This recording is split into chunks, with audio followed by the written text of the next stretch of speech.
Happy December, everybody. One of my favorite things about this time of year is, and it is for most people, is the fact that we get to watch our favorite Christmas movies. And there are so many of these, and everybody has their own favorites. In fact, if you did a search, you'd find out that there are well over 1,000 Christmas movies out there. And that's just Christmas movies. That doesn't include Christmas shows or plays or movies that happen to be set around Christmas. And so what I wanted to do over the next 4 weeks during this December season is share with you 4 of my favorites and why they're my favorites. Yours might be very different, and I'm going to encourage you to share that in the comments at the end. But to kind of review a little bit why I find these ones fun for me and why I think they're worthwhile watching. The one I want to talk about today is one that my wife and I watch every year, and it's A Christmas Carol. It's a movie based on a book written by Charles Dickens. And our favorite version, the one we like to watch, is the one with Patrick Stewart. And my second favorite version is The Muppet Christmas Carol with Michael Caine, also very, very good. The movie is based on a book that was written in 1843 by Charles Dickens when he was 31 years old. And it's a very interesting history because he wrote the book in about 6 weeks because he needed money. He was a little bit behind. He had debt. He had just had his 5th kid. And so he wrote the book and published it on December 19th that year, sold out in 5 days, 6,000 copies. He didn't make a whole lot of money, unfortunately, because of the way he produced it. But then it went on to multiple printings after that. And the story has since exploded. It's had over 100 different versions of it presented on screen. There have been 2 ballets, 4 operas. Charles Dickens himself actually did 127 public readings of his book. And it was actually acclaimed by most people, with the exception of Mark Twain, who thought it was a bit empty and didn't want to have anything to do with it. But why, after 175 years, is it still such a popular story? And why is it such a good Christmas movie? Well, there are 2 things that come out of the movie that I think do that, at least for me.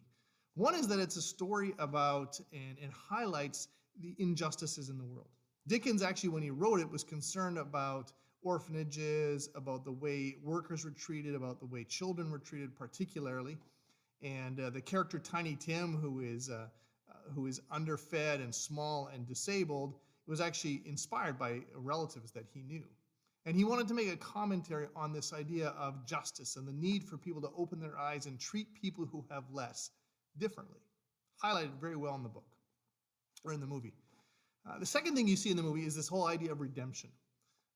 Because there's all these characters in it, whether it's Bob Cratchit or Fezziwig or even Jacob Marley, the 3 ghosts, and then, of course, Ebenezer Scrooge himself.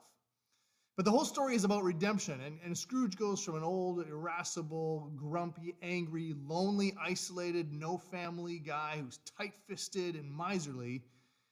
And because of the visits of the ghosts and what they show him and what he begins to learn, he turns himself into or becomes transformed into a man who's generous, who helps others, and who spends the rest of his life actually investing in the very people that he used to take advantage of for his own personal benefit. And when you think of this movie, it reflects the heart of God. God is all about social, about justice in general and the issues of the underprivileged and those who don't have enough. We repeatedly hear about he cares about widows and orphans and children. And he wants us as his followers to do the same and to care about these very same people that are highlighted in this movie. And then secondly, we know that God is all about redemption, that no one is beyond redemption. No one is so far gone. No one has gone too far down the road that God can't change their hearts, make them different people, and then use them in the future to help other people. I think they're fantastic themes. So this week, pop some popcorn, put in your favorite copy of The Christmas Carol, and enjoy watching it. Next week, we're going to look at another favorite of mine, The Grinch. But until then, in the comments below, feel free to write down what your favorite Christmas movie is and why you think it's worth watching. Till next time.